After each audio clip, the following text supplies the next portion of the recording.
Tired of fumbling with cash or cards? Let's ditch the old ways and unlock the seamless world of Apple Pay. First things first, make sure you've already added your debit or credit cards to your Apple Wallet app. If not, open the Wallet app and follow the prompts to add your cards. It's super simple and only takes a minute. Now, when you're at the checkout, look for the contactless payment symbol on the payment terminal. It looks like a sideways Wi-Fi symbol. To activate Apple Pay using Face ID, double-click the side button on your iPhone. Your phone will prompt you to authenticate using Face ID. Simply look at your phone.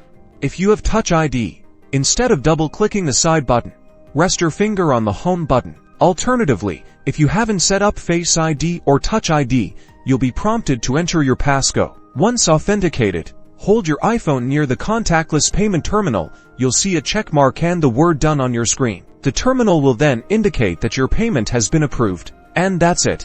You've just made a secure and contactless payment with Apple Pay. Enjoy the speed and convenience. Don't forget to like and subscribe for more helpful tips and tricks.